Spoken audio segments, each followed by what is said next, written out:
Hello दोस्तों, कहानी के भाग 6 में आपका स्वागत है। अगर आपने इस कहानी के पहले भाग नहीं देखे हैं तो आप उन्हें हमारे चैनल पर जाकर देख सकते हैं। तो चलिए शुरू करते हैं आगे की कहानी।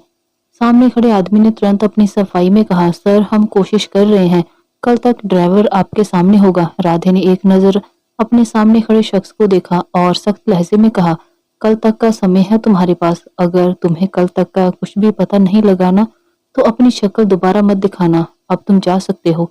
इतना सुनते ही वो आदमी राधे के कैबिन से तुरंत बाहर निकल गया। राधे घर आने के लिए आज जल्दी ही निकल गया था। दूती हॉल में टहल रही थी और उसकी नजरें दरवाजे पर ही थी, जैसे वो शिद्दत से किसी का इंतजार कर रही हो। रुचि और काकी की नजरें भी धुती पर ही थी। तभी धुती के कानों में काकी की आवाज पड़ी, बिटिया बैठ जाओ, जूली बिटिया आती ही होगी। धुती ने फौरन कहा, नहीं दादी ऐसी कोई बात नहीं है, कहकर धोती ने एक बार फिर से दरवाजे की तरफ देखा और वापस से वहीं टहलने लगी। कुछ ही देर बाद घर की डोरबेल बजी। धोती तुरंत दरवाजे की तरफ बढ़ गई। धोती ने जैसे ही दरवाजा खोला, सामने जूली खड़ी थी और उसके साथ एक और लड़की खड़ी थी, जो धोती को देखते ही तुरंत ही धोती के गले से लग गई और उसके गले लगते हुए ही कहा, दीदू आई रियली मिस्ड यू। कहकर वो धोती से अलग हो गई और नाराजगी से बोली, दीदू आपने शादी कर ली और मुझे बुलाया भी नहीं। पता है कितना कुछ सोचा था मैंने, जब आपकी शादी होगी तो मैं क्या करूंगी, कैसे करूंगी और कौन से फंक्शन में क्या पहनना है। धोती के साथ जूली की भी आंखें उसी लड़की पर थी, पर वो तो चुप होने का नाम ही नहीं ले रही थी। शायद नाराजगी जताने का उसका यही तरीका था।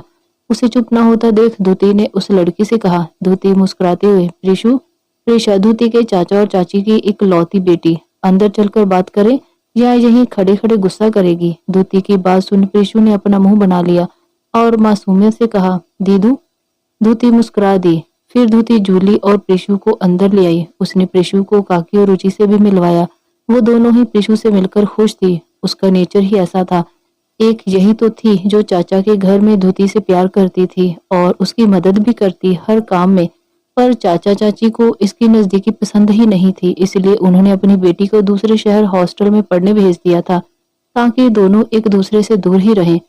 पर फिर भी प्रीशु का प्यार धोती के लिए कम कभी नहीं हुआ था, बल्कि वो खुद अपने माँ पापा से थोड़ी दूर हो गई।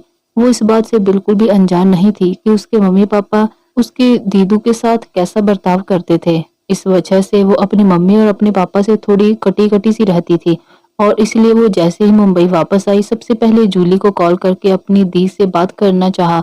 पर उसे तो अपनी दीदू की शादी की न्यूज मिल गई। एक तरफ वो खुश भी थी कि उसकी दी सेटल हो गई। फिर वो जूली के साथ धोती से बात करके सीधी धोती के घर की टपक पड़ी और इन्हीं का इंतजार था धोती को शिद्दत से। फिर रुचि अपने रूम में अपनी ड्राइंग बनाने चली गई और काकी अपने काम में लग गई और धोती जूली और प्रीशु से बातें करने में। अभी वे लोग बात कर ही रहे थे कि इतने में ही घर की डोरबेल दोबारा बज पड़ी। सर्वेंट ने जाकर दरवाजा खोला तो सामने राधे खड़ा था।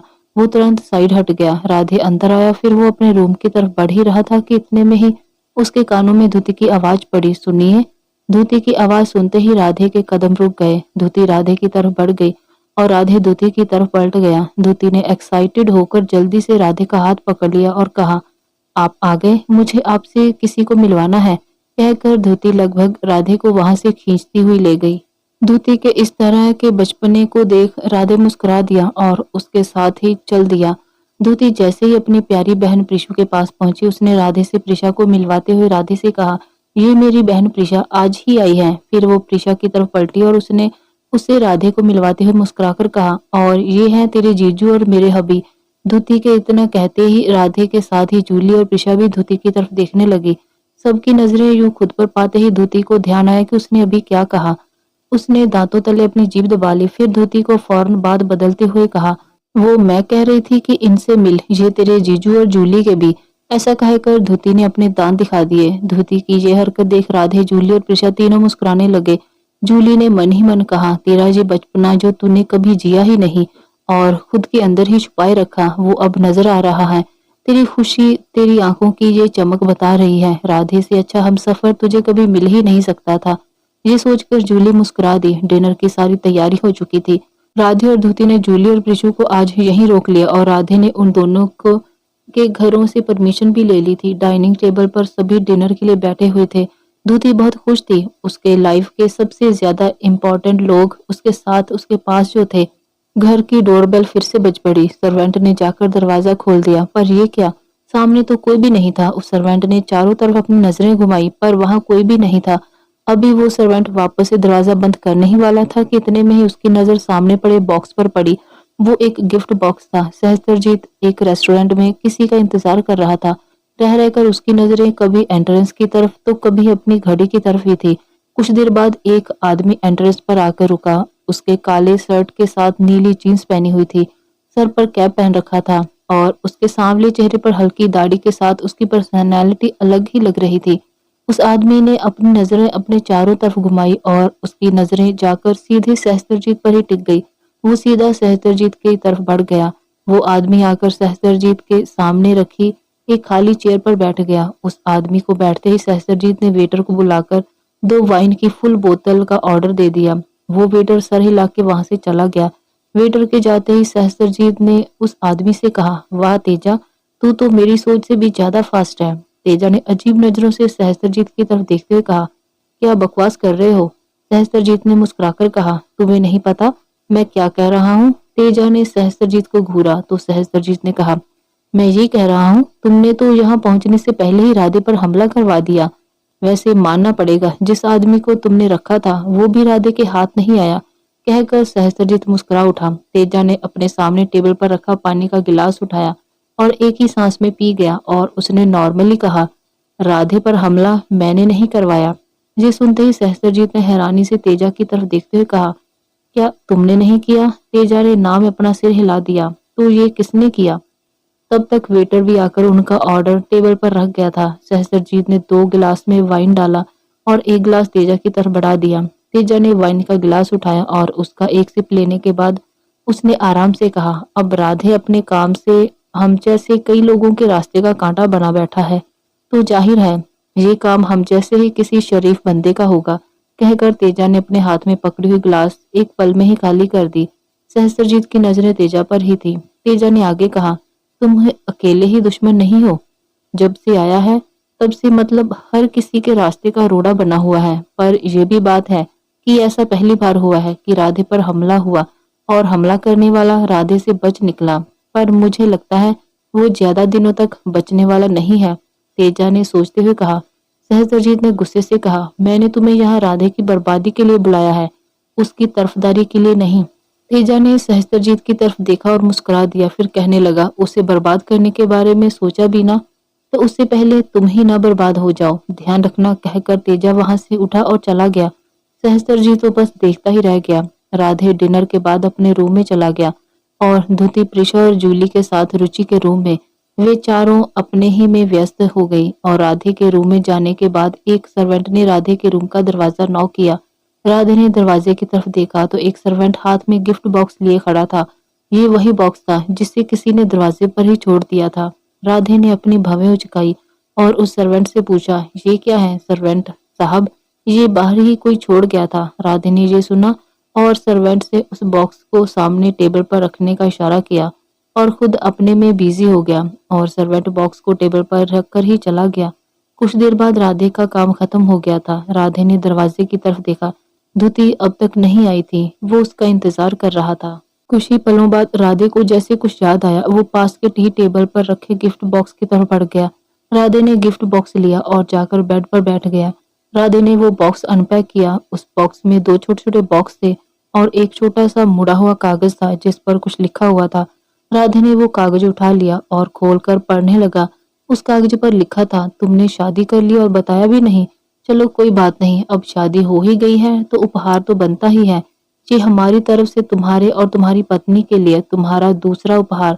आशा है कि पसंद आएगा। राधे ने वो कागज साइड पर रख दिया। फिर राधे उस बॉक्स में देखने लगा, कहीं भेजने वाले का नाम हो शायद, पर उस बॉक्स में कुछ नहीं था।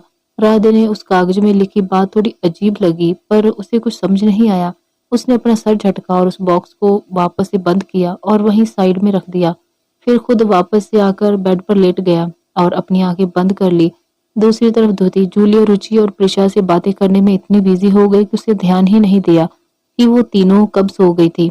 अचानक ही धुति का ध्यान उन तीनों पर गया जो बेतरतीबी से सो रही थी। धुति ने अपने सर पर हल्के से मारा और मुस्कुरा दी। धुति ने तीनों को सही से सुला दिया और तीनों को ब्लैंकेट से ढक दिया। और वहां से अपने रूम की तरफ बढ़ गई। धुति जैसे ही रूम में पहुंची, उसकी नजर राधे पर पड़ी जो बेड पर लेटा हुआ था और उसकी आंखें भी बंद थी। धुति राधे की तरफ बढ़ गई। धुति बिल्कुल बेड के पास राधे के सामने जाकर पैरों के पास बैठ गई और मुस्कुराते हुए राधे को देखने लगी। धुति ने अपने हाथों से राधे का गाल सहलाया और धीरे से कहा, गुड नाइट कहकर धुति उठ गई। धुति अभी पलटी ही थी कि इतने में ही राधे ने धुति का हाथ पकड़ा और उसे अपनी तरफ खींच लिया। अगले ही पल धुति राधे के ऊपर थी। धुति ने डर से अपनी बड़ी बड़ी पलकें बंद कर ली थी और राधे मुस्कुराते हुए एकटक बस उसे ही देख रहा था। धुति ने जैसे ही अपनी आंखें खोली, उसके सामने राधे का हंसता हुआ चेहरा आ गया। धुति के होठों पर भी खुद ब खुद एक प्यारी सी मुस्कान आ गई। धुति ने अपनी पलकें झुका ली और धीरे से कहा, आप अब तक जाग रहे हैं? राधे ने धुति के बालों को उसके कान के पीछे करते हुए धीरे से कहा, अब मेरी नींद ही मेरे पास नहीं थी तो मैं कैसे सो जाता। ये सुन धुति बस मुस्कुरा दी। उसने कुछ भी नहीं कहा। राधे ने धुति को घुमाकर अपने बगल में लेटा दिया और खुद धुति के ऊपर हल्का सा झुक गया। फिर राधे ने धुति की आंखों में देखते हुए धीमी सी आवाज में प्यार के साथ कहा, अब चैन आया है मुझे जब तू सामने आया। अब नींद भी आएगी, ख्वाब भी आएंगे, साथ ही ख्वाबों में आओगी सिर्फ तुम। धुति ने शर्म से अपनी नजरें राधे पर से हटा ली। राधे ने एक नजर धुति की तरफ देखा जिसके गाल लाल हो चुके थे। वो हल्का सा मुस्कुरा दिया और उसने धुति के सर को चूमते हुए कहा, गुड नाइट कहकर राधे सीधा लेट गया और छत को घूरने लगा। धुति ने तुरंत करवट बदल ली। अब राधे की तरफ उठ उसकी पीठ थी। राधे ने धुति की तरफ देखा और खुद को एक चपत लगाते हुए राधे ने खुद से ही मन में मुस्कुराते हुए कहा, ये तू कैसी हरकतें करने लगा है राधे। कहते ही उसकी मुस्कुराहट और बढ़ गई। राधे ने भी करवट बदल ली। तभी उसकी नजर सामने रखे गिफ्ट बॉक्स पर पड़ी। राधे ने बॉक्स को देखते हुए ही मन में कहा, आखिर किसने भेजा है? और दूसरा उपहार, उसका मतलब क्या था? अगर ये दूसरा है तो पहला? राधे सोच ही रहा था कि इतने में ही राधे के कानों में धुति की धीमी सी आवाज पड़ी, सुनिए। राधे का ध्यान तुरंत टूट गया। राधे ने भी उसी तरह बिना पलटे ही धीरे से कहा, कहिए कहकर राधे मुस्कुरा दिया। ये सुन धुति भी मुस्कुरा दी। धुति ने मुस्कुराते हुए धीरे से कहा, कुछ भी नहीं। राधे ने ये सुना तो वो तुरंत धुति की तरफ पलट गया जो अब भी दूसरी साइड ही करवट लिए लेटी थी। राधे ने फिर कहा, जो भी कहना है कह लो। ये सुन धुति राधे की तरफ पलट गई और राधे को देखने लगी। राधे ने धुति की आंखों में देखते हुए धीरे से कहा, कहो। धुति ने अपनी पलकें झुका ली और धीरे से कहा, वो मैं कहना चाहती थी। राधे ध्यान से धुति को देखते हुए, हाँ क्या कहना चाहती थी? धुति के चेहरे पर स्माइल आ गई। उसने मुस्कुराकर आगे कहा, वो क्या हम प्रीशु को कुछ दिन यहीं रुकने के लिए नहीं कह सकते? वो बहुत सालों बाद आई है। और राधे ने बीच में ही कहा, प्रीशा जब तक चाहे यहाँ रुक सकती है, चाचा चाची से बात मैं कर लूंगा। धुति ने राधे की तरफ देखा और मुस्कुराकर मासूमियत से कहा, आप ऐसे क्यों हैं? राधे ने धुति की तरफ देखा और हैरानी से कहा, ऐसे मतलब कैसे? राधे की बात सुन धुति ने हंसते हुए कहा, ऐसे मतलब आप ना। राधे ने दोबारा बीच में कहा, हाँ मैं ना। आगे कहते हुए राधे धुति की आंखों में देखने लगा। धुति भी राधे की आंखों में देखने लगी। राधे ने ऐसे ही धुति की आंखों में देखते हुए दोबारा कहा, मैं भी ना क्या? धुति भी राधे की आंखों में ही देख रही थी। उसने वैसे ही खोए हुए मुस्कुराकर कहा, आप बहुत क्यूट हैं, मेरी हर बात मान जाते हैं बिना कुछ कहे। ये सुन राधे ने तपाक से कहा, और तुम इस बात का फायदा उठाती हो? धुति ने अपनी बड़ी बड़ी पलकें झपकी और हैरान होकर राधे की तरफ देखने लगी। धुति का चेहरा देखा। राधे अपनी हंसी नहीं रोक पाया और जोर जोर से हंसने लगा। हंसते हुए ही राधे बेड पर बैठ गया।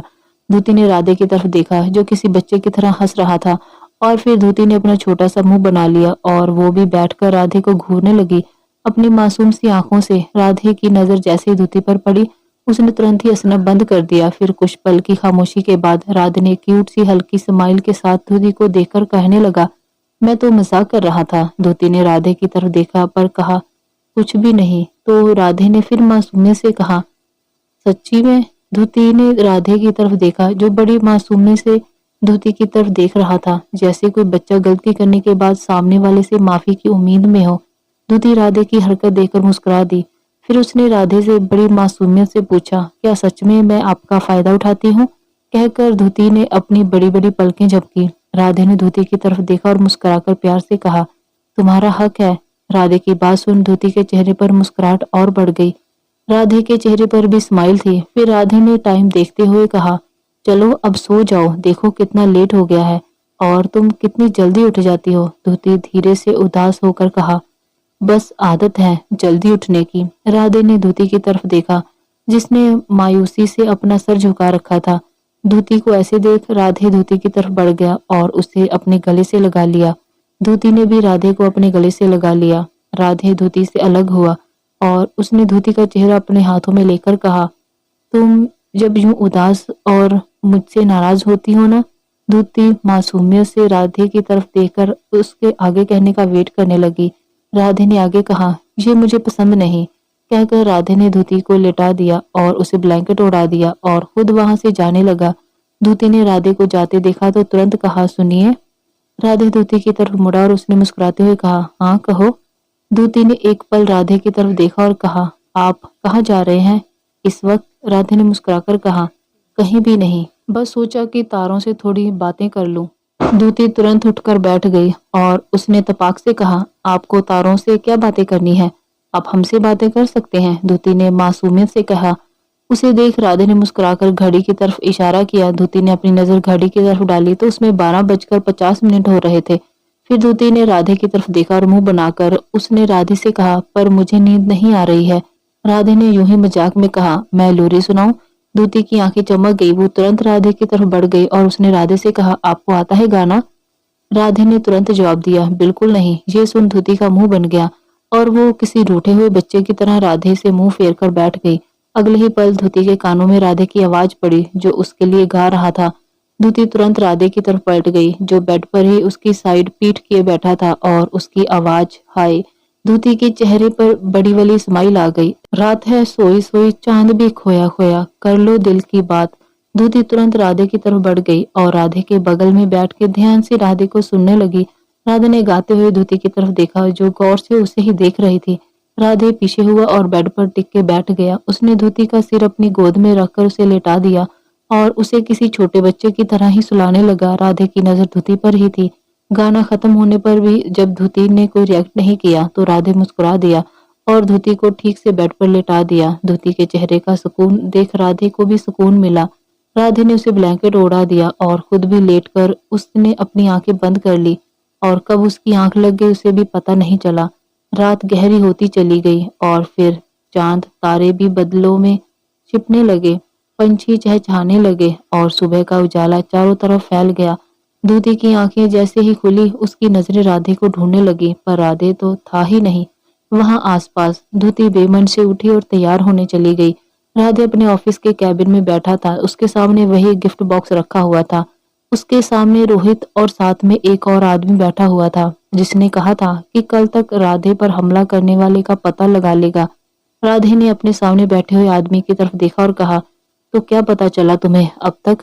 उस आदमी ने तुरंत जवाब दिया, सर ड्राइवर का पता चल गया है, पर वो मुंह खोलने को तैयार ही नहीं है। राधे ने अपना सर मसला और उस आदमी से पूछा, वो ड्राइवर कहाँ है। धूती, प्रिशा, जूली और रुचि के साथ रुचि के रूम में बैठी हुई थी। धूती के चाचा चाची एक बार में ही प्रिशा से वहां रुकने के लिए मान गए थे। धूती ने जूली को भी शाम तक रोक लिया था, तो जूली भी मान गई। रुचि भी बहुत खुश थी। हमेशा अकेले ही रहती थी, पर अब उसके साथ इतने लोग थे। अचानक ही जूली ने धूती का हाथ पकड़कर कहा, धूती मैं तुझे एक बात बताना तो भूल ही गई। सभी की नजरें जूली पर जाकर टिक गई। धूती ने आराम से कहा, हाँ बोलना। जूली ने गहरी सांस ली और कहना शुरू किया, मेरी और रोहित की शादी की तारीख तय हो गई है, इस महीने के 25 तारीख को। ये सब बहुत जल्दी में हुआ, वो भी कल ही। मैं सबसे पहले तुझे ही बताने वाली थी, पर एंड मौके में मुझे प्रिशु का कॉल आ गया और मैं ये बात मेरे ध्यान से ही निकल गई। अब जैसे ही मेरे दिमाग में ये बात आई, सच कह रही हूँ, सबसे पहले तेरे ही याद आई। जूली ने अपनी पूरी बात एक ही सांस में कह दी और धूती की तरफ देखने लगी। प्रिशु और रुचि भी धूती की तरफ देखने लगे, जो लगातार जूली को ही देख रही थी। राधे, रोहित और मोंटी, वही आदमी जिसने ड्राइवर को बंदी बनाया हुआ है, के साथ एक छोटे से घर से बाहर निकल रहा था। रोहित ने राधे के पीछे चलते हुए कहा, सर ये तो अपना मुंह खोल ही नहीं रहा है, अब क्या करें। राधे ने बिना किसी भाव के ही मोंटी से कहा, इसे गायब कर दो, ये हमारे किसी काम का नहीं है। इसे खुद भी पता नहीं कि इसे पैसे भेजने वाला और फोन करने वाला कौन था। मोंटी ने अपना सर हिला दिया और वापस से उस घर की तरफ चला गया। अगले ही पल 2 गोली चलने की आवाज आई। राधे के होठों पर एक हल्की सी तिरछी मुस्कान खेल गई और उसने अपनी आंखों पर काले शेड्स चढ़ा दिए और अपना एक हाथ पॉकेट में डालकर वहां से चल पड़ा। गाड़ी के पास पहुंचते ही रोहित ने तुरंत गाड़ी का दरवाजा खोला। राधे तुरंत गाड़ी में बैठ गया। रोहित ने गाड़ी का दरवाजा बंद किया और सामने जाकर बैठ गया और उसने गाड़ी स्टार्ट कर दी। कुछ ही पलों में गाड़ी वहां से धूल उड़ाती हुई निकल गई। अचानक ही राधे ने खिड़की से बाहर देखते हुए ही रोहित से कहा, तुम्हें सुबह मुझसे कुछ इंपॉर्टेंट बात करनी थी ना? रोहित ने ड्राइव करते हुए ही अपना सर हिलाकर कहा, हाँ सर, वो दरअसल मुझे कुछ दिनों की छुट्टी चाहिए। राधे ने तुरंत कहा, क्यों? रोहित ने तुरंत कहा, सर वो मेरी शादी तय हो गई है 2 हफ्ते बाद। इसलिए राधे ने मुस्कुराकर कहा, ठीक है। ये सुन रोहित के चेहरे पर अलग ही चमक आ गई। जूली की बात सुन और सबको ऐसे खुद की तरफ देखते देख दूती अचानक से ही जोर जोर से आंखें बंद किए हंस रही थी। उसे देख प्रिशा, रुचि और जूली के अलावा वहां मौजूद सर्वेंट्स भी मुस्कुरा दिए।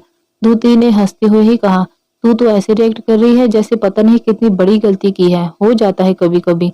तू तो, कहकर दूती फिर से हंस पड़ी। उसे देख रुचि और प्रिशा भी हंस दिए और जूली का मुंह बन गया। राधे ने रोहित से गाड़ी सीधे घर ले चलने के लिए कहा।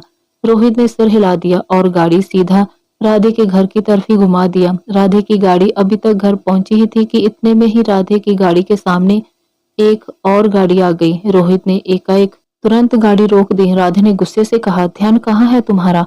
पर जैसे ही राधे की नजर सामने पड़ी वो खामोश हो गया और तुरंत अपनी गाड़ी से बाहर निकल गया। जूली ने मुंह बनाकर कहा, अब ज्यादा मत हंसो वरना मैं तुम तीनों को अपनी शादी में नहीं बुलाऊंगी। दूती ने लापरवाही से कहा, ठीक है मत बुला, हम तो बिन बुलाए ही आ जाएंगे। कहकर दूती हंस दी। तभी डोरबेल बजी। सर्वेंट ने दरवाजा खोला तो सामने राधे, रोहित और उनके साथ एक लड़का खड़ा हुआ था। सर्वेंट तुरंत साइड हो गया। राधे, रोहित और उस लड़के के साथ अंदर आ गया। तब तक धूती, रुचि, प्रिशा और जूली भी रूम्स के बाहर आ गई देखने के लिए कि आखिर अब कौन आ गया।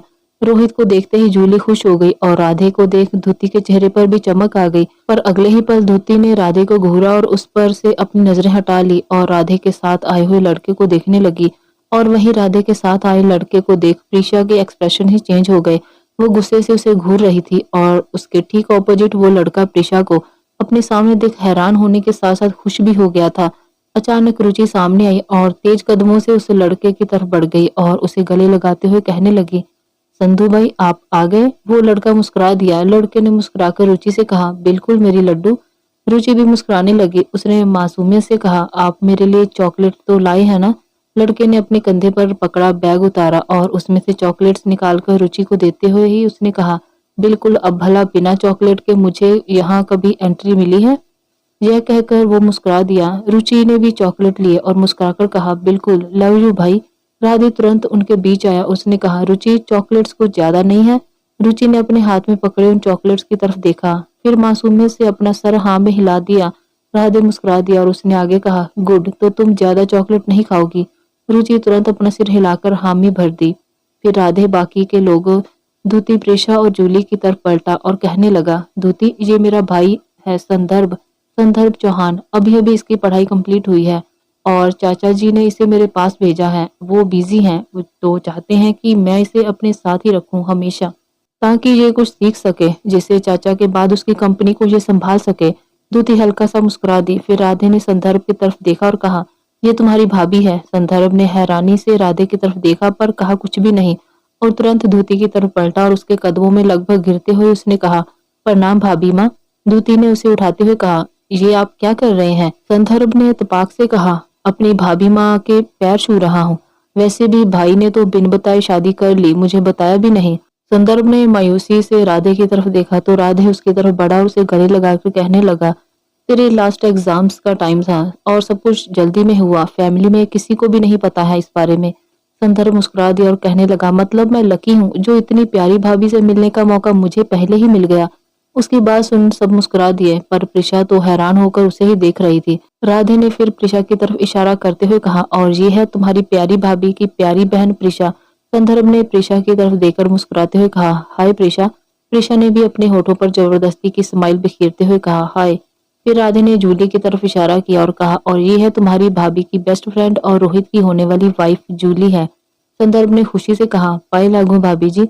जूली ने हैरान होकर कहा, ये क्या था? रोहित ने मुस्कुराकर कहा, ये ऐसा ही है, थोड़ा मजाकिया टाइप, इसकी बातों को दिल पर मत लेना। रोहित की बात सुन जूली मुस्कुरा दी। थोड़ी देर बाद जूली रोहित के साथ अपने घर के लिए निकल चुकी थी। राधे संदर्भ के साथ बैठा हुआ था और प्रिशा काकी और धुति के साथ डिनर की तैयारी कर रही थी और रुचि उनको देख रही थी। डिनर का समय हो गया था, सभी टेबल पर बैठ गए। राधे हमेशा की तरह धुति और रुचि के बीच में बैठा हुआ था।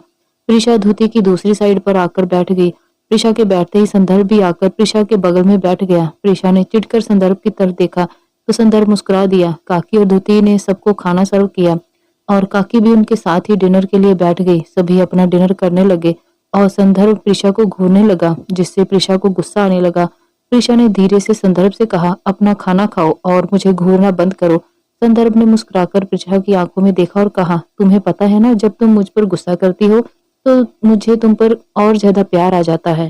प्रिशा ने संदर्भ को घूरा और तुरंत धुति की तरफ पलटकर उसने धुति से कहा, दीदू मेरा हो गया। पर प्रिशु, धुति ने कुछ कहना चाहा पर प्रिशु ने बीच में ही कहा, दीदू मुझे ज्यादा भूख नहीं है, गुड नाइट। कहते हुए प्रिशु बिना धुति की बात सुने वहां से रुचि के रूम की तरफ चली गई।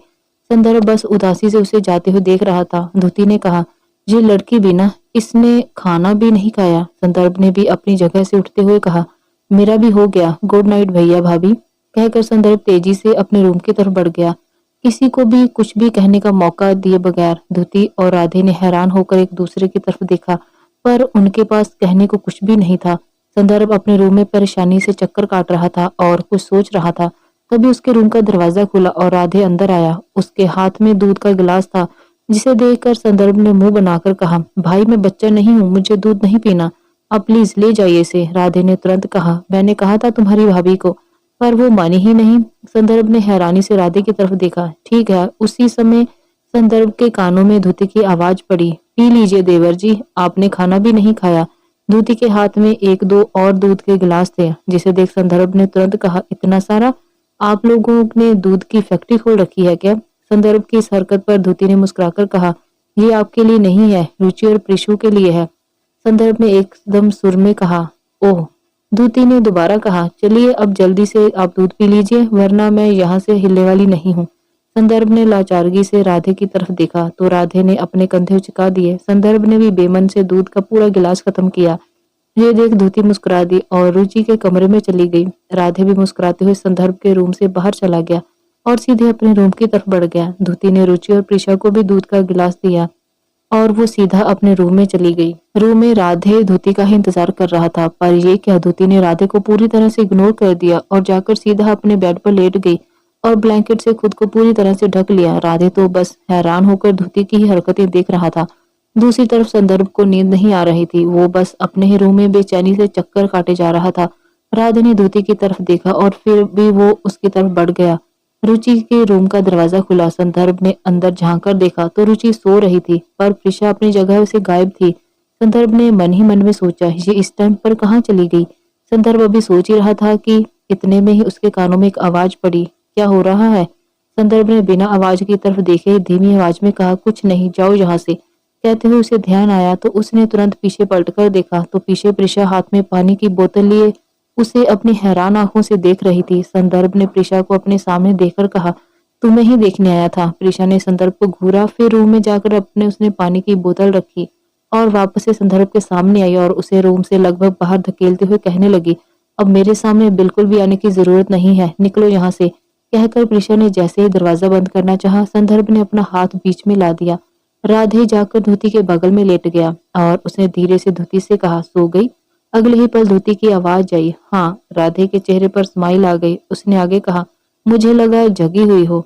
धुति ने अपने ब्लैंकेट में दुबके हुए ही कहा, बिल्कुल गलत लगा आपको, मैं बहुत गहरी नींद में हूँ, तो आप मुझसे बात मत करो। राधे की स्माइल और बढ़ गई। राधे ने करवट बदली और उसने अपने गाल पर हाथ रख लिए और बड़े प्यार से उसने धुति से पूछा, गुस्सा हो? धुति ने जवाब दिया, हाँ, वो भी बहुत सारा वाला, और मुझे आपसे बात भी नहीं करनी है, आप भी मत करो। कहकर धुति चुप हो गई। राधे ने हैरानी से कहा, क्यों? धुति, मैं सो गई हूँ। राधे ने तुरंत धुति का ब्लैंकेट हटा दिया। धुति ने राधे की तरफ देखा पर बिना कुछ कहे अपना ब्लैंकेट लेने लगी, पर राधे ने ब्लैंकेट कस के पकड़ लिया। जब धुति राधे से ब्लैंकेट नहीं ले पाई तो उसने अपना मुंह बना लिया और वापस से राधे की तरफ पीट करके लेट गई। राधे ने धुति की तरफ देखा और अपना सर झटका, फिर उसने धीरे से कहा, इस कसूरवार को फांसी में चढ़ाने से पहले उसका कसूर तो बता दो। धुति ने लापरवाही से कहा, बस मन किया कि बिना कसूर के ही किसी को आज फांसी पर चढ़ा दिया जाए। राधे ने हैरानी से कहा, मतलब? दूती ने तुरंत राधे से ब्लैंकेट छीना और खुद को ढकते हुए कहने लगी, मतलब कुछ नहीं, आप अपना काम कीजिए, करोड़ों काम होंगे आपको। राधे हैरान होकर दूती की तरफ देखने लगा। राधे ने मन में खुद से कहा, करोड़ों काम? क्या सच में? प्रीशा ने जैसे ही दरवाजा बंद किया, संदर्भ का हाथ दरवाजे के बीच में आ गया और उसके मुंह से हल्की सी चीख निकल गई। प्रीशा ने तुरंत दरवाजा खोल दिया और संदर्भ का हाथ देखने लगी। संदर्भ के फेस पर क्यूट सी स्माइल आ गई। दूसरी तरफ, मुझे कोई करोड़ों काम नहीं है, राधे ने तपाक से कहा। दूती ने अपना कंबल हटाया और राधे की तरफ देखते हुए कहा, मुझे ऐसा नहीं लगता, आप इतनी सुबह सुबह काम पर जाते हो, तब तो आपको करोड़ों काम ही होंगे ना। कहकर धूती ने अपनी आंखें छोटी करके एक नजर राधे की तरफ देखा, फिर वापस अपना मुंह दूसरी तरफ घुमा लिया। वो बस आज कुछ इम्पोर्टेंट काम था, बस इसीलिए ही मैं आज सुबह जल्दी चला गया, बाकी कोई खास बात नहीं है। राधे ने तुरंत सफाई दी। धूती ने कुछ भी नहीं कहा। राधे ने गहरी सांस लेते हुए कहा, अच्छा ये तो बता दो कि तुम्हारा गुस्सा ठंडा करने के लिए क्या करना होगा। कुछ भी नहीं, धूती ने तपाक से कहा। क्यों? राधे ने भी तुरंत कहा, क्योंकि मुझे अपना गुस्सा ठंडा ही नहीं करना। धूती ने कहा तो राधे हैरान होकर उसकी तरफ देखने लगा, पर धूती तो उसकी तरफ पीठ किए हुए थी। धूती ने दोबारा से अपना मुंह खोला और कहा, बल्कि शांत करना है, उसके लिए मुझे सोना है, वो भी बहुत सारा। गुड नाइट कहकर धूती लेट गई और उसने अपनी आंखें बंद कर ली। तो ऐसा कहो ना कि तुम्हें बहुत सारा सोना है, तुम तो बहुत सारे से ही ज्यादा सो सकती हो, तुम्हें कोई परेशान नहीं। राधे भी बोल ही रहा था कि इतने में ही उसके कानों में धूती की धीमी सी आवाज पड़ी, आप कर रहे हैं परेशान और एक मासूम सी बच्ची को सोने भी नहीं दे रहे। राधे ने तुरंत अपना मुंह बंद कर लिया। अब क्या कहें, हमारे राधे भैया भी बेचारे। तो दोस्तों, ये थी आज की कहानी। आगे कहानी में क्या होगा जानने के लिए देखिए कहानी का अगला भाग। आपको ये कहानी कैसी लगी कमेंट बॉक्स में जरूर बताएं। वीडियो को लाइक शेयर करें, चैनल पर नए हैं तो चैनल को सब्सक्राइब जरूर करें। मिलते हैं अगले भाग में। धन्यवाद।